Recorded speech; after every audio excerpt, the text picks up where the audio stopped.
The warning alarm screamed through the small cockpit as Captain Ji-won Park pulled his ship out of hyperspace. Red lights flashed across his control panel. His hands moved quickly over the controls, checking sensor readings and power levels. Well, that was close, he said to himself. The Silent Dawn was a modified cargo frigate, built for speed and stealth rather than fighting. Ji-won had spent 3 years making improvements to her engines and shields. She was his home now, his only protection in a galaxy that wanted him dead. Through the main view screen, he could see the Kepler void stretching out before him. Empty space filled with floating rocks and old ship parts. It was the perfect place to hide, which was exactly why he had come here. Ji-won was tired. Not just physically tired, though he had been flying for 18 straight hours. He was tired of running, tired of looking over his shoulder, tired of sleeping with one hand on his weapon. 3 years ago, he had been Captain Ji-won Park of the Terran Defense Corps, one of their best pilots. Now he was just another smuggler trying to stay alive. He pulled up his cargo manifest on the computer screen. Medical supplies bound for the Outer Rim colonies, pain medication, surgical equipment, and vaccine doses for a planet that the Galactic Coalition had blockaded. It was dangerous work, but someone had to do it. Those people needed help, and Ji-won was one of the few pilots crazy enough to try, running the blockade. His hands shook slightly as he reached for his coffee cup. The nightmares were getting worse. Every time he closed his eyes, he saw the burning colony on Meridian 7. He could hear the screams of the civilians below as the Coalition fleet prepared to fire on the planet. Admiral Hyun-woo Kang had given him direct orders that day. Captain Park, you will target the civilian population centers. We need to send a message to anyone thinking of rebelling against Coalition rule. Ji-won had refused. He had turned his ship around and flew home, leaving his entire career behind. The Coalition branded him a traitor and a war criminal. They put a price on his head that would make any bounty hunter rich beyond their dreams. Now here he was, 3 years later, still running. His proximity alarm beeped softly. Ji-won frowned and checked his sensors. There was nothing out there but rocks and debris. He adjusted the scanner range and tried again. Then he saw it. A massive ship was hiding behind one of the larger asteroids, using the rock to block sensor detection. The ship was easily 10 times the size of the Silent Dawn, with enough weapons to turn his little frigate into space dust. "Coalition heavy cruiser," Ji-won whispered. "What are you doing all the way out here?" He knew the answer even as he asked the question. They had found him. The big ship moved out from behind the asteroid, its hull gleaming in the starlight. Ji-won recognized the design immediately.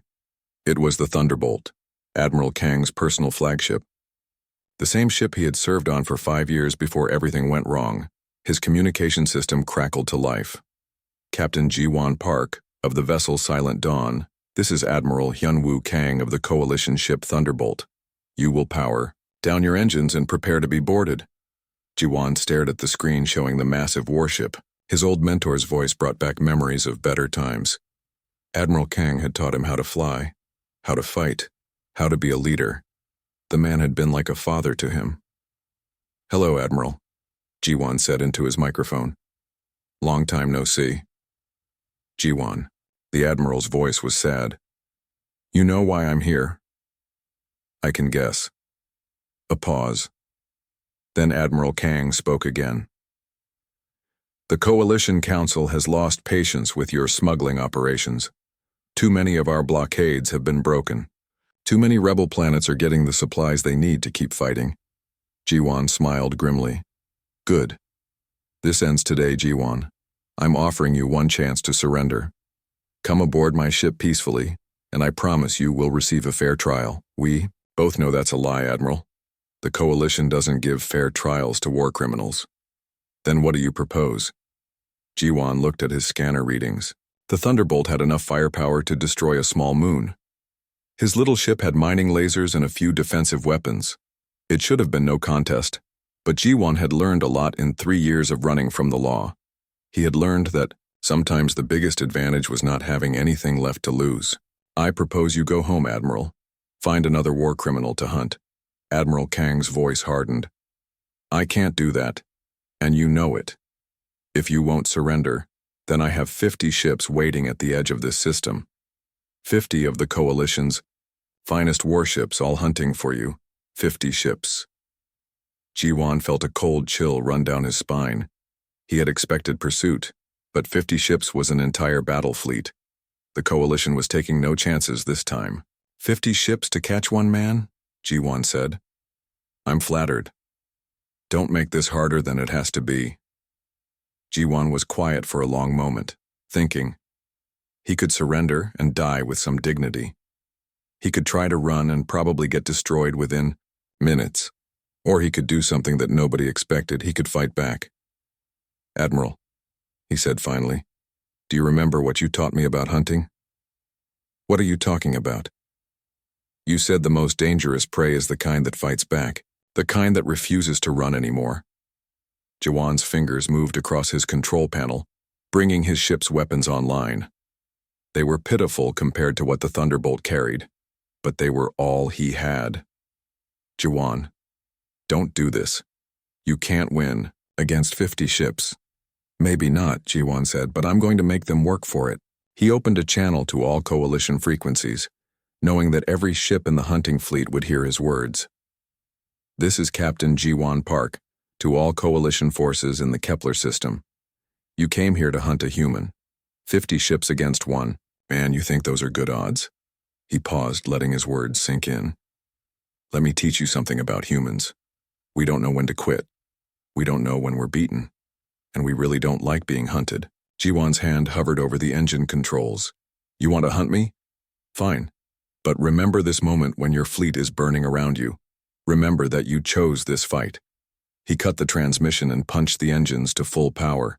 The Silent Dawn shot forward into the asteroid field, using the floating rocks for cover. Behind him, the Thunderbolt's weapons lit up space with deadly energy beams. The hunt had begun, but Admiral Kang and his 50 ships were about to learn something that the rest of the galaxy had forgotten. Humans were persistence predators. They had spent thousands of years chasing down bigger, stronger prey by simply refusing to give up. And Jiwan Park had just become the most dangerous kind of human there was. One with nothing left to lose. Admiral Hyunwoo Kang stood on the bridge of the Thunderbolt, watching the tactical display with growing concern. His 50 ships were spread across 3 star systems, forming a net that should have caught any escaping vessel. But Jiwan Park was not behaving like a normal fugitive. Sir, we lost contact with the Silent Dawn 20 minutes ago, reported Commander Minji Lee, his tactical officer. She was young, but smart, hand-picked for this mission because of her ability to think like a criminal. Our sensors show he entered the Titan mining system. Admiral Kang nodded. The mining system was full of asteroids and old equipment. Perfect place for someone to hide. Send the 3rd Squadron to investigate. 3 destroyers should be enough. To flush him out. Commander Lee relayed the orders. On the display screen, 3 green dots moved toward the mining system. The ships were the Dauntless, Retribution, and Vanguard. Each one carried enough weapons to destroy a small city. Admiral, said Captain Wonho Kim from the Dauntless, we are approaching the mining station. Sensors are having trouble penetrating the asteroid field. Too much interference from the mining equipment. Proceed carefully, Captain. Park knows this region better than we do. Jiwan Park was indeed familiar with the Titan mining system. He had smuggled supplies through here dozens of times. He knew every asteroid, every piece of equipment, every hiding spot. More importantly, he knew how the mining operation worked. The Silent Dawn drifted silently between 2 massive asteroids, her engines powered down to almost nothing. Jiwan watched his scanner as the 3 Coalition destroyers spread out to search for him. They moved in a standard patrol pattern, just like he had been taught in the academy. That was their first mistake. Jiwan had spent the last hour preparing. He had used his ship's mining lasers to cut precise holes in 3 different asteroids. Each hole was filled with mining charges, the same explosives the miners used to break up large rocks. The charges were connected by thin wires that ran through the asteroid field, invisible to normal sensors. Come on, Jiwan whispered, watching the destroyers move closer to his trap. Just a little further. The Retribution was the first to reach the trigger point. As soon as the ship passed between two marked asteroids, Jiwan pressed a button on his control panel. The explosion was beautiful and terrible. The first asteroid erupted in a chain of smaller blasts, sending chunks of rock flying in all directions. But that was just the beginning. The debris struck other asteroids, each one rigged with more explosives. Within seconds, the entire mining field had become a storm of flying metal and stone. The Retribution, caught in the middle of the chaos, was struck by a piece of rock the size of a small building. Her shields collapsed and her hull cracked open like an egg. "Mayday, mayday." Captain Wan Ho Kim's voice crackled over the radio. "We are taking heavy damage. Hull breach on decks 4 through 7. We need immediate assistance." The other two destroyers tried to help, but the debris storm made it impossible to get close. The Dauntless was struck by several smaller pieces, damaging her engines. The Vanguard managed to avoid the worst of it, but her sensors were blinded by all the flying metal. G1 waited until the chaos reached its peak, then fired up his engines and shot out of the asteroid field. The Silent Dawn was much smaller than the destroyers, able to dodge between pieces of debris that would have crushed the larger ships. As he cleared the field, G1 opened a communication channel to all Coalition frequencies. "Admiral Kang, this is G1 Park. I hope you're watching. That's 1 ship disabled, 2 more damaged, 49 to go." On the bridge of the Thunderbolt, Admiral Kang stared at the tactical display in shock. In less than 10 minutes, G1 had turned a routine search operation into a disaster. The Retribution was dead in space, her crew evacuating to life pods. The Dauntless was limping away with damaged engines. Only the Vanguard was still combat ready. "How did he do that?" Commander Lee asked. "1 small ship against 3 destroyers?" "He used the environment," Admiral Kang said quietly. "He turned the mining field into a weapon. It's brilliant, actually." "Brilliant or not, sir, we need to respond.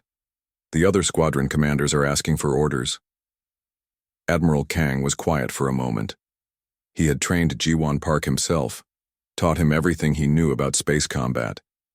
But this was something new. This was not the clean, honorable warfare they had learned in the academy. This was savage, creative, and completely unexpected. "Send a message to all ships," he said finally. "No more standard patrol patterns. No more predictable movements. Park is not just running from us, he is hunting us."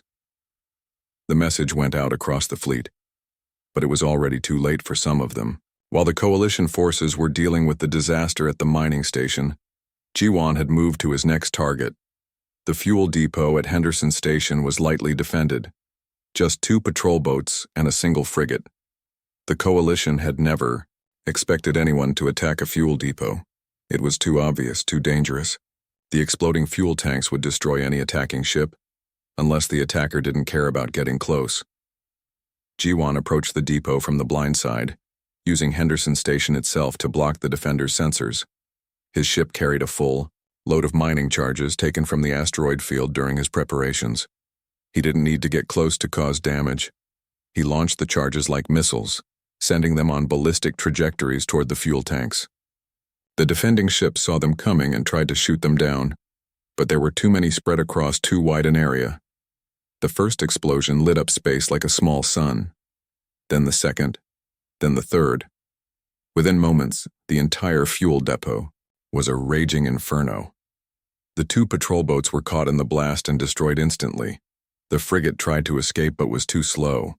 A wall of superheated gas washed over her, melting her hull like butter. Jiwan was already gone, disappearing into hyperspace before the defenders could even send a distress signal. Admiral Kang received the news an hour later. 4 more ships, destroyed, along with enough fuel to keep his fleet operational for months. Suddenly, his 50 ships didn't seem like such overwhelming odds. "Sir," Commander Lee said carefully, "perhaps we should request additional forces from command." "No," Admiral Kang replied. "This is personal now. G1 is sending us a message. He's telling us that numbers don't matter. He's going to pick us apart one by one until we're too afraid to fight. And how do we respond to that message, sir?" Admiral Kang stared at the tactical display, watching the red markers that showed his destroyed ships. 7 vessels lost in 2 engagements. Ji-won was keeping his promise. He was making them work for it. "We adapt," he said. "We learn, and we remember that we're hunting the most dangerous kind of human there is, one who has decided to fight back." Captain Dong-hyuk Kim walked around the bridge of his heavy cruiser Iron Resolve. He looked at the big screen that showed space in front of them. The Vale Nebula was like a huge purple cloud full of gas and lightning. "Our smart computer says park. We'll hide in there," Dr. Sunmi Choi told him. She was the best computer person in the fleet. "When humans get scared, they always look for places to hide." Kim nodded, but he was not sure.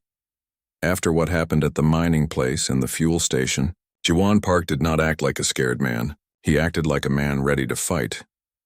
"How many ships do we have?" Kim asked. 8 ships, sir. All have the best sensors we can make. The computer says we will find him in 6 hours. Kim looked at the screen again. 8 big warships against 1 small cargo ship. It should be easy. But Admiral Kang probably thought the same thing about his ships too. "Tell all ships to go into the nebula. Stay close. Keep guns ready and shields up." The Iron Resolve went first into the purple gas clouds. 7 other ships followed behind. The Crimson Blade, Stormcaller, Night Hunter, and 4 smaller ships moved like wolves hunting their prey. But they did not know that Ji-won Park had been watching them for 3 days. The Silent Dawn was hidden inside an old space station that floated in the nebula like a dead fish. Nobody had used this station for 50 years. The people who built it were long dead. But the radio equipment still worked fine. Ji-won had spent 3 days learning about his enemies. He listened to their radio talks. He watched how they moved, their ships. He even broke into their computers when they sent messages to other coalition ships.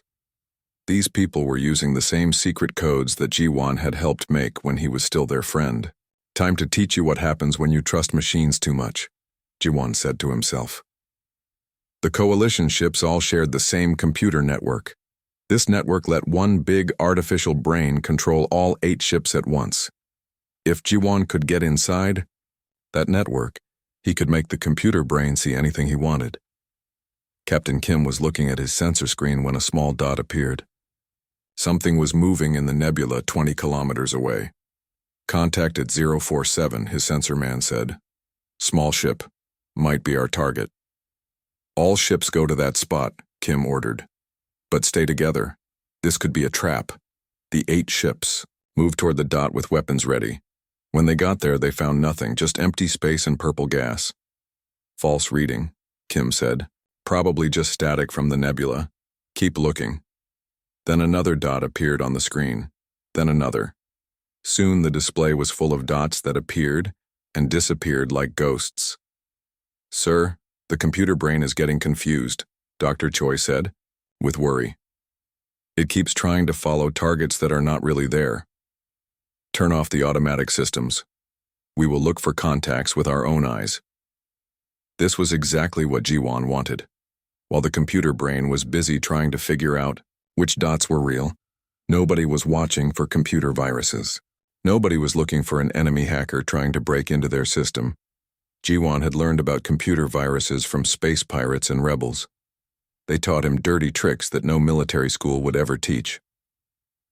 Sometimes the best way to beat a stronger enemy is to make them fight each other. His virus was simple but deadly. It would hide in the network for 30 minutes, learning how the ships normally talk to each other. Then it would start sending fake information to each ship.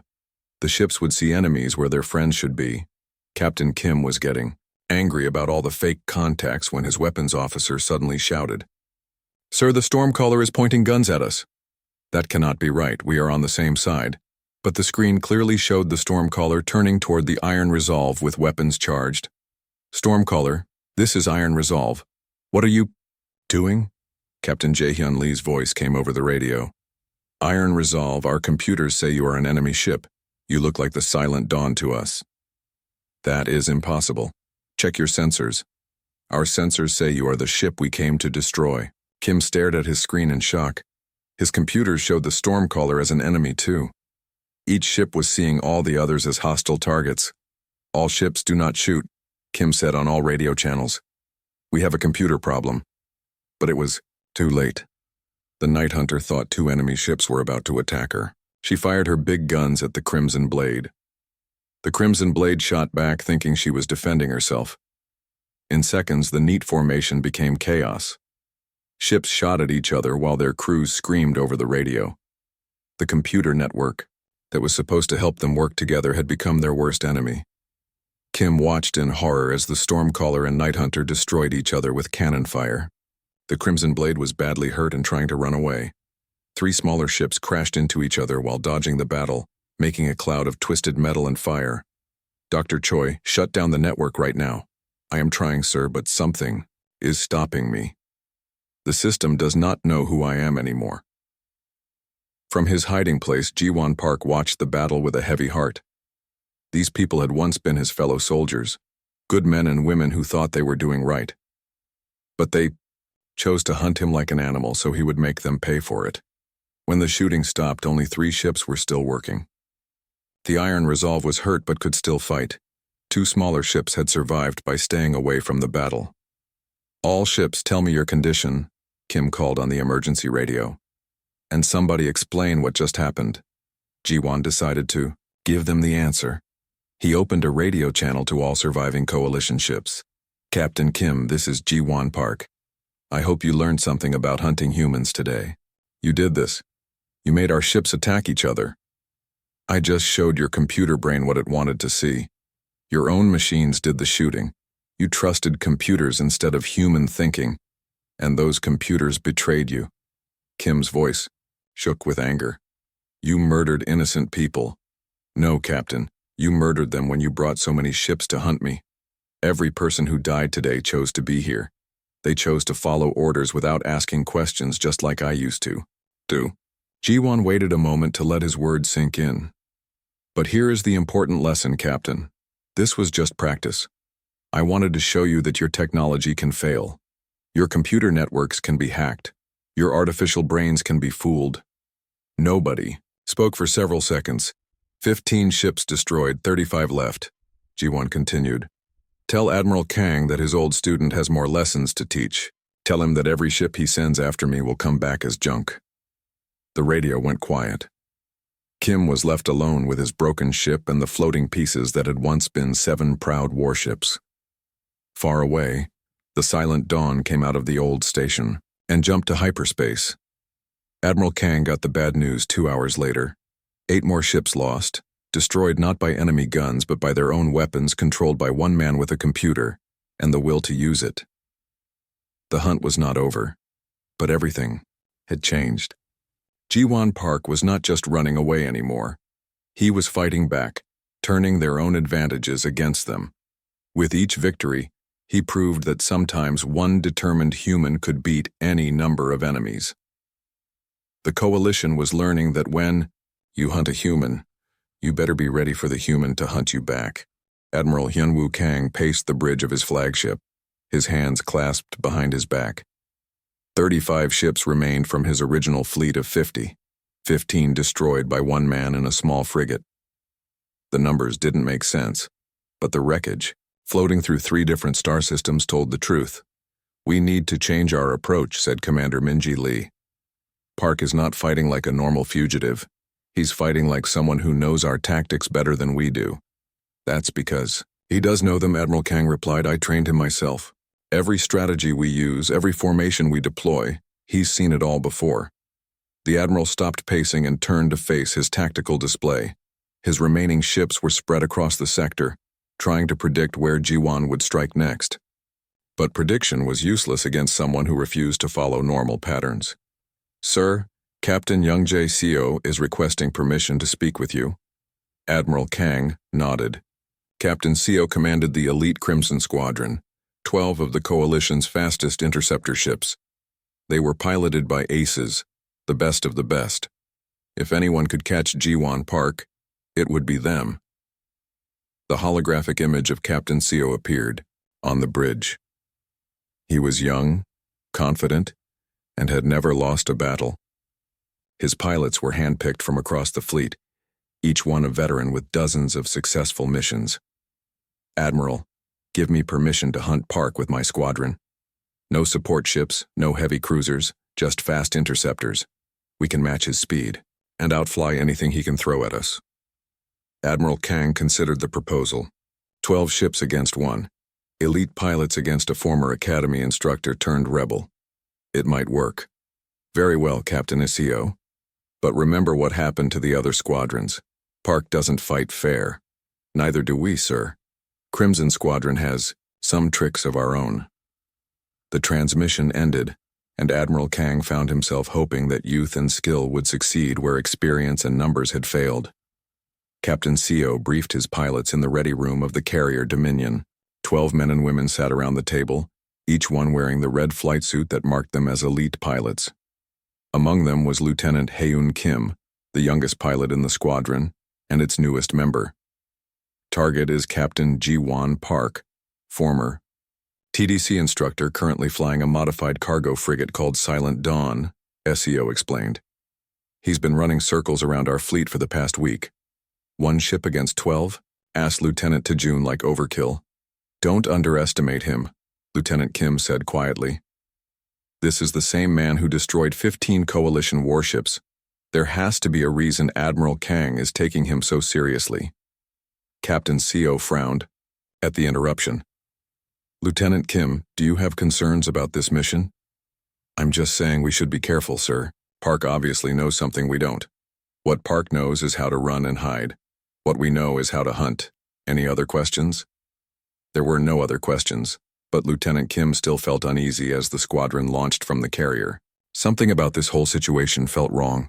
Why would the coalition send 50 ships after one smuggler? What had Ji-won Park done to make them so determined to capture him? The answers would have to wait. Right now, they had a mission to complete. Ji-won Park was studying star charts when his sensors detected the incoming ships. 12 fast interceptors, moving in a search pattern designed to cover maximum area in minimum time. They were good, he had to admit. Better than the previous squadrons he had faced. But they were also predictable. The interceptors were heading for the Broken Crown, a region filled with the remains of an ancient alien space station. The structure had been destroyed thousands of years ago, leaving behind a maze of twisted metal and strange technology. It was the perfect place for a small ship to hide. It was also the perfect place for a trap. Ji-won had spent 2 days preparing the battlefield. The alien station's remains still held pockets of energy, dormant systems that could be reactivated with the right knowledge. During his academy days, he had studied alien technology as part of his advanced tactics course. Now that knowledge would save his life. The Crimson Squadron reached the debris field and spread out to search. Each pilot took a section of the ruins, using their sensors to probe the twisted metal for any sign of the Silent Dawn. This is Ghost 1, Captain Essio reported. Beginning search pattern Alpha.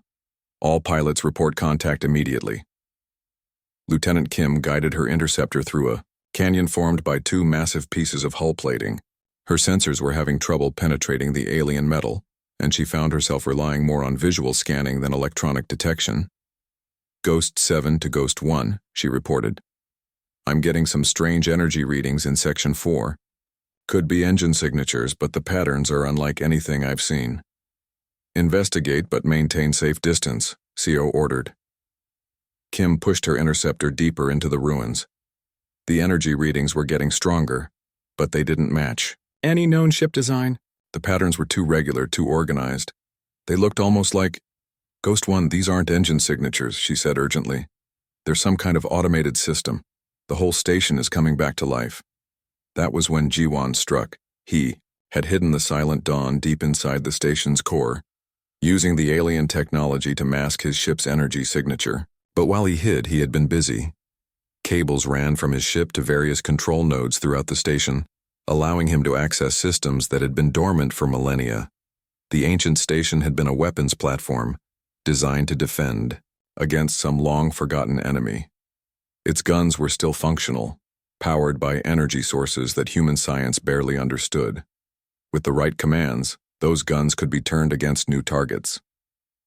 Lieutenant Kim saw the first energy beam lance out from a hidden weapon mount, striking Lieutenant Yoon's interceptor and vaporizing it instantly. Then another beam and another. The entire debris field had become a killing zone. "All units, evasive maneuvers," Captain SEO shouted. "The station is firing on us." But evasive maneuvers were useless in the confined space of the debris field. The alien weapons could track targets with impossible accuracy, firing from dozens of different angles at once. 3 more interceptors died in the first 30 seconds. "Ghost 1 to all units. Withdraw immediately," CO ordered. Lieutenant Kim was trying to escape when a massive piece of station hull suddenly shifted, blocking her path. Then another piece moved, and another. The entire structure was reconfiguring itself, creating new passages while closing off others. "The station is alive," someone screamed over the radio. "It's trying to trap us." Not alive, Kim realized. Controlled. Someone was operating the station's ancient systems, using them like a giant weapon, and there was only one person who could be doing it. She found an opening between 2 hull sections and pushed her interceptor through, racing toward open space. Behind her, she could hear the screams of her squadron mates as the alien weapons picked them off one by one. Captain CO's voice cut through the chaos. "Ghost 7, can you see Ghost 1's position?" Kim checked her scanner. CO's interceptor was trapped in a cage of moving metal, the station's manipulator arms slowly crushing his ship like a giant fist. "I see you, Ghost 1. Hang on, I'm coming. To get you out." "Negative, Ghost 7. Save yourself, that's an order." Kim ignored the order and dove back into the debris field. She found CO's ship just as the manipulator arms finished their work. The interceptor collapsed like a tin can, its hull split open to space. "Ghost 1, respond," she called. But there was no answer. Kim was alone now, the last survivor of Crimson Squadron. Around her, the alien station continued its deadly dance, weapon mounts tracking her movements while debris shifted to block her escape routes. Then a voice spoke over her radio, calm and almost sad. "Lieutenant Kim, this is Ji-won Park. You're a good pilot, better than most. I'm going to give you a chance to leave." "You murdered my squadron," Kim said, her voice shaking with rage. "No, Lieutenant. Your admiral murdered them when he sent them to hunt me. I'm just defending myself." The weapon mounts around Kim suddenly stopped tracking her ship. A clear path opened through the debris, leading to open space. "You have 60 seconds to clear the area before I resume defensive operations," Ji-won said. "Use them wisely." Kim stared at the open path, her finger hovering over the trigger of her weapons. She could try to fight, try to avenge her fallen comrades. But 11 interceptors were already dead, and she would be the 12th if she stayed. She took the path and fled toward open space. Behind her, the ancient station settled back into dormancy, its weapons powered down and its manipulator arms folded back into resting positions. Somewhere in its depths, the Silent Dawn emerged from hiding and prepared to jump to hyperspace. Admiral Kang received Lieutenant Kim's report in stunned silence. Crimson Squadron destroyed. 11 more elite pilots dead. The casualty count was now at 26 ships lost with barely anything to show for it. "How is this possible?" Commander Lee asked. "One man cannot destroy an entire fleet." "He's not just one man anymore," Admiral Kang said quietly. "He's become something else. Something dangerous." The Admiral looked at his tactical display, showing the positions of his remaining ships. 24 vessels, spread across multiple systems, hunting a ghost that seemed to always be one step ahead. "Sir, what are your orders?" Admiral Kang was quiet for a long moment. Then he spoke. Dr. Jae-ho-yoon walked through the corridors of the Thunderbolt, carrying a datapad filled with disturbing information. As the Coalition's leading expert on human psychology, he had been studying every engagement between Ji-won Park and the hunting fleet. What he found was more frightening than simple military tactics. Admiral Kang looked up as Dr. Yun entered his private office. The Admiral had aged 10 years in the past week, the stress of losing 26 ships taking its toll on his body, and, "Mind, Doctor, I hope you have good news for me." "I'm afraid not, Admiral. My analysis of Park's behavior patterns shows something we didn't expect. He's not just defeating our ships. He's conducting psychological warfare on a scale I've never seen before." Dr. Yoon activated his datapad, showing combat recordings from the past week. "Look at this engagement at the mining station. Park could have simply destroyed all 3 destroyers with his trap. Instead, he disabled one and damaged the others. He wanted survivors to carry back the story of what happened. And this matters because fear is a weapon, Admiral. Every pilot in our fleet has heard about the mining station, the fuel depot, the computer virus in the nebula. They're not just fighting Ji-won Park anymore, they're fighting their own terror. Admiral Kang studied the recordings. You're saying he's deliberately trying to break our morale? I'm saying he's already succeeded. Half our remaining pilots are requesting transfers. The other half are making mistakes because they're too afraid to think clearly. The truth of Dr. Yun's words became clear an hour later, when Admiral Kang received an urgent message from the Ganymede supply depot. The facility was under attack, but not in the way anyone expected. "Admiral, this is Commander Boram Nam aboard the Swift Justice," came the panicked voice over the radio. "We're at Ganymede Station and, sir, you need to hear this." What followed was unlike any attack the Coalition had ever experienced. Ji-won Park had not destroyed the supply depot. Instead, he had hacked into their communication systems and was broadcasting personal files about every pilot in the hunting fleet. The information was detailed and devastating. Service records, family photos, personal letters from home. But worst of all were the psychological profiles, the private fears and doubts that each pilot had shared during mandatory counseling sessions. Lieutenant Sang-hoon Park, pilot of the Destroyer Vengeance, learned that his wife was filing for divorce because of his extended military service. Captain Yoon-ji Lee discovered that her son had been arrested for protesting against coalition policies. Commander Hyun-soo Jung found out that his parents were ashamed of his service record. How did he get this information? Admiral Kang demanded. "Fear. Files came from our own databases," Dr. Yun replied. "Park must have accessed them during one of his computer intrusions. But Admiral, that's not the worst part." "What do you mean?" "He's not just broadcasting random information. Each revelation is specifically chosen to hurt the individual pilot as much as possible. He knows exactly what each person fears most, what will cause them the most pain. The psychological attack was devastating. Within hours, 5 ship captains had requested permission to withdraw from the hunt. Their crews were demoralized, angry, and questioning everything they had believed about their service to the Coalition. But Ji-won Park wasn't finished. His voice cut through the communication channels, speaking directly to every pilot in the fleet. "You know who I am now. You've heard the stories about the mining station, the computer virus, the ancient weapons. You know that 26 ships have already been destroyed." The transmission was calm, almost conversational. "But do you know why you're really here? Do you know what your admiral hasn't told you about the mission that made me a war criminal?" Admiral Kang tried to cut the transmission, but Park had overridden all their communication systems. 3 years ago, the Coalition ordered me to bomb civilian targets on Meridian 7. Women and children who had done nothing wrong except live on a planet that wanted independence. I refused that order, and for that refusal, you're now hunting me. The words hit the fleet like a physical blow. Many of the pilots had never heard the details of why Ji-won Park was branded a traitor. They had been told he was a criminal, a smuggler, a threat to Coalition security. They had not been told he was being hunted for refusing to kill innocent people. Commander Boram Nam was the first to break. Her voice came over the radio, broadcasting to the entire fleet. "All ships, this is Commander Nam aboard the Swift Justice. I am withdrawing from this mission immediately. Any ship that wants to join me is welcome to do so." "Commander Nam, you are in violation of direct orders," Admiral Kang replied. "Return to your assigned position immediately." "No, sir. I will not hunt a man for refusing to murder children.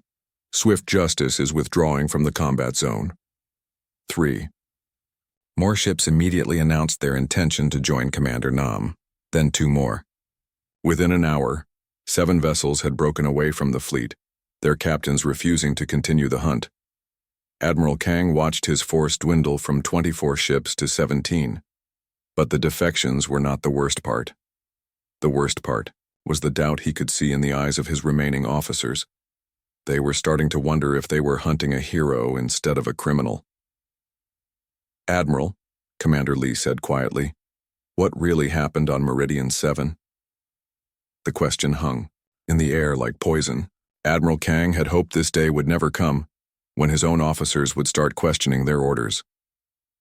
The Coalition Council determined that a strong response was necessary to prevent other colonies from rebelling.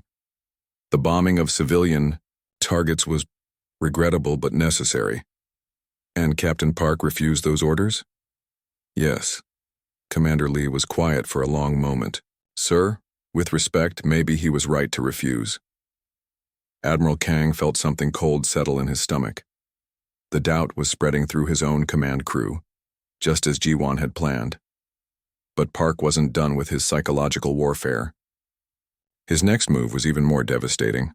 While the Coalition fleet was dealing with defections and moral questions, Ji-won had been busy at the Ganymede supply depot.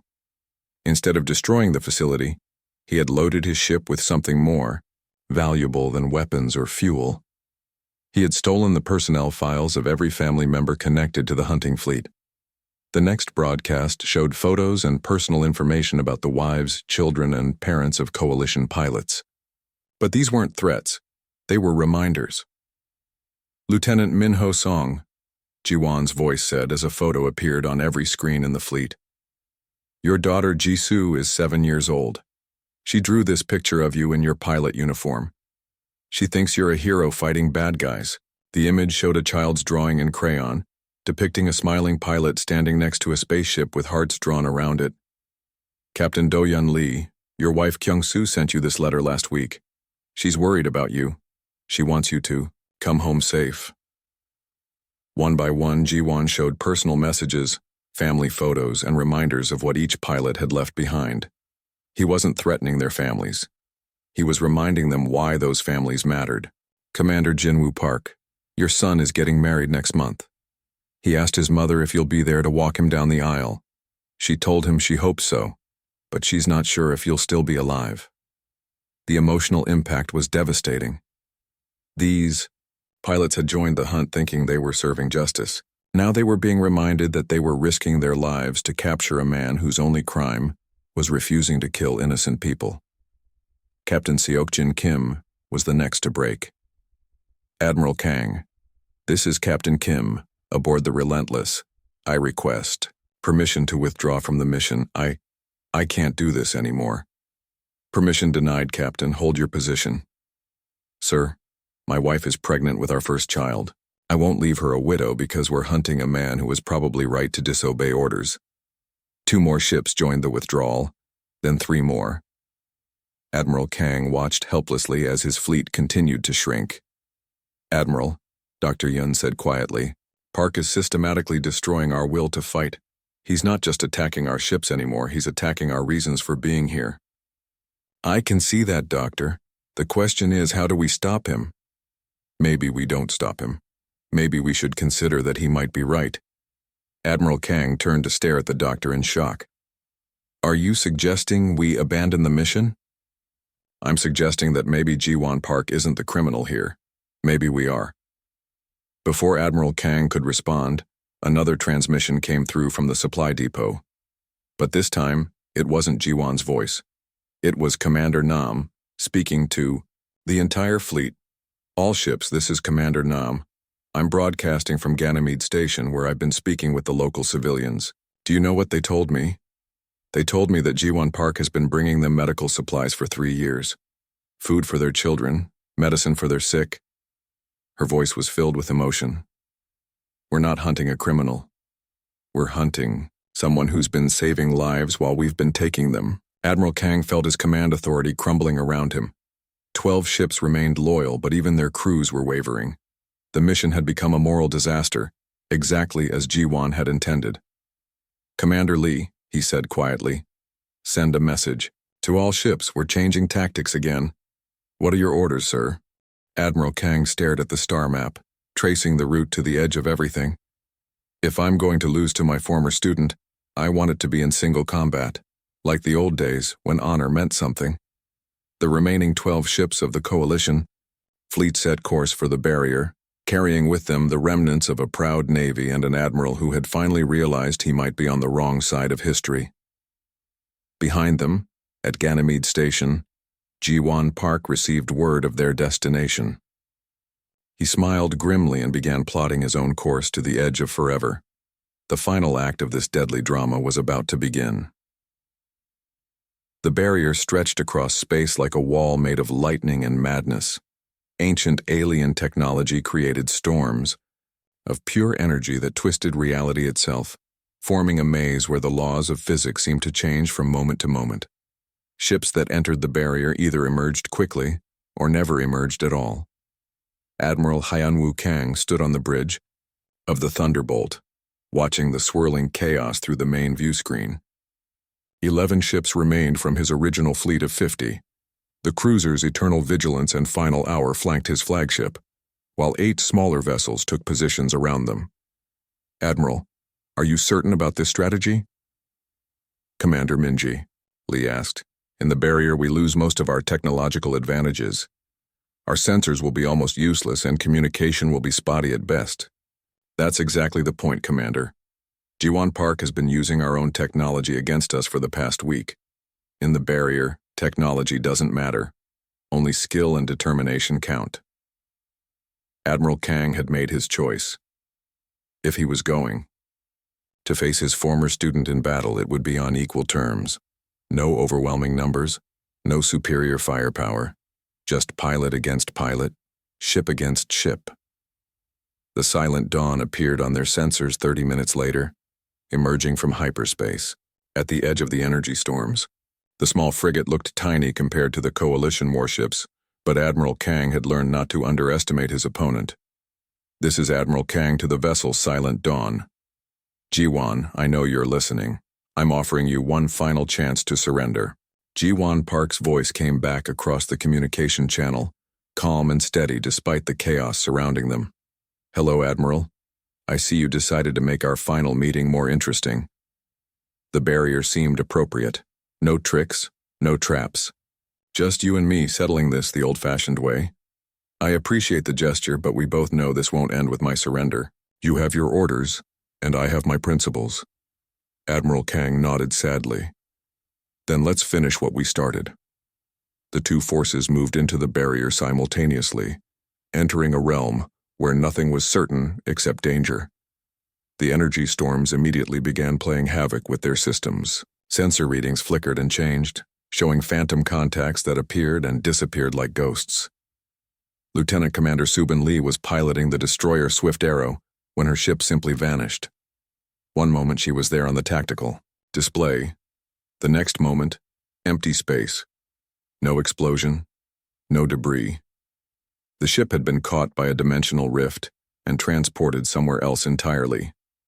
"Swift Arrow, report your status," Admiral Kang called over the radio. But there was no answer. The destroyer was gone, swallowed by the alien technology that filled the barrier. Captain Hyunsu Park, commanding the destroyer Final Hour, tried to avoid a similar fate by staying close to the Thunderbolt. But the energy storms created phantom echoes, duplicate images of ships that weren't really there. Park's sensors showed multiple coalition vessels where only one should exist. He fired at what he thought was an enemy ship, only to discover he was shooting at a dimensional echo of his own vessel. The weapons fire passed through dimensions, striking the real Final Hour from an impossible angle. The destroyer exploded in a brilliant flash, destroyed by its own weapons. "This is madness," Commander Lee said as she watched another ship disappear into the swirling chaos. "How are we supposed to fight in these conditions?" "We adapt," Admiral Kang replied.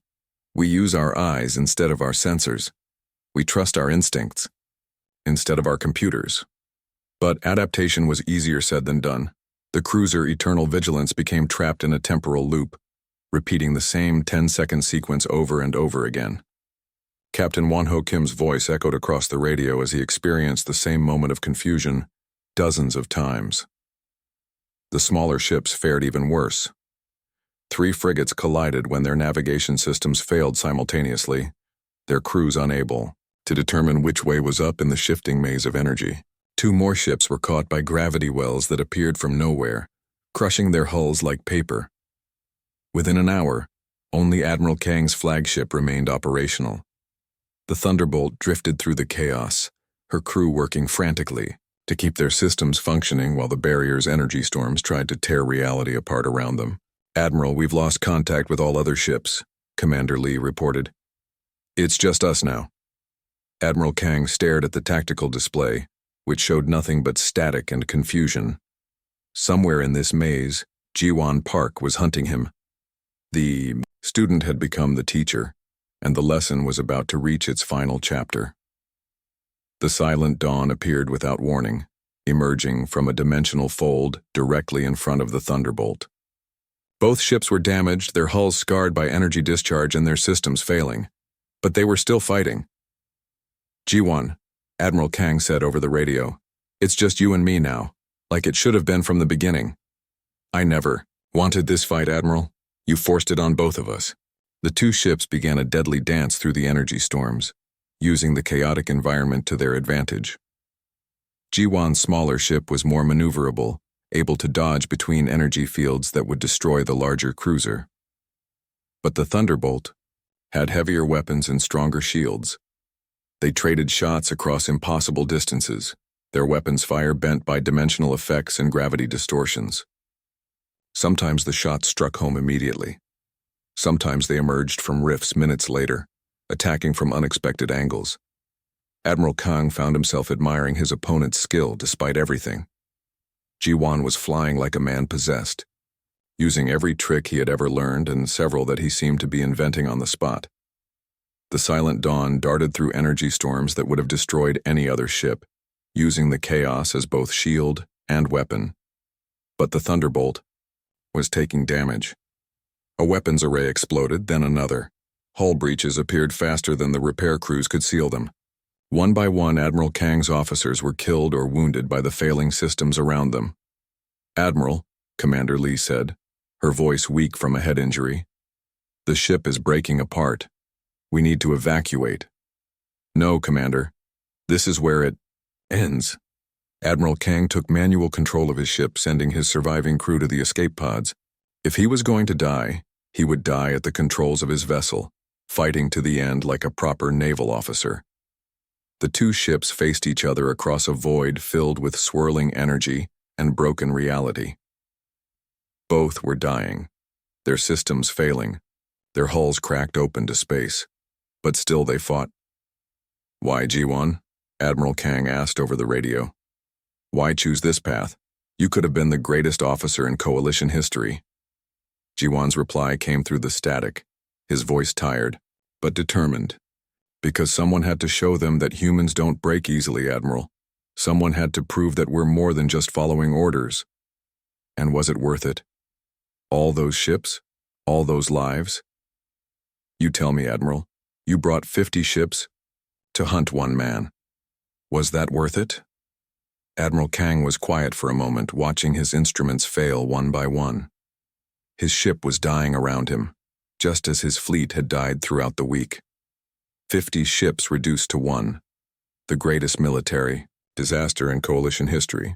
50 ships, he said finally. 50 ships to hunt one human who refused to kill innocent people. And now I know why we could never catch you. "Why's that, Admiral?" "Because you were never running from us. You were showing us what we had become. You were teaching us about honor." The Thunderbolt's main reactor began to fail, sending cascades of energy through the ship's systems. Admiral Kang had minutes at most before the vessel exploded. "Ji-won, I want you to know something. I'm proud of you. I'm proud of the man you became, even if it cost me everything. Admiral, tell them what happened here. Tell them that 50 ships weren't enough because one human refused to surrender his principles. Tell them that sometimes one person can make a difference." The Thunderbolt's reactor reached critical failure. Admiral Kang closed his eyes and thought of better days, when honor meant something and orders were worth following. The explosion lit up the barrier like a new star. Ji-won. Park sat in the cockpit of his dying ship, watching the debris from the Thunderbolt drift through the energy storms. His own vessel was barely functional, held together by emergency repairs and stubborn determination. But he was alive, and he was free. The communication system crackled one last time. A message from the Coalition fleet, transmitted on all frequencies. This is Commander Borum Nam, acting commander of coalition forces in the Kepler sector. To Captain Jiwon Park of the vessel Silent Dawn, the hunt is over. All ships are withdrawing. You have our word that no further pursuit will be authorized. Jiwon smiled despite his exhaustion.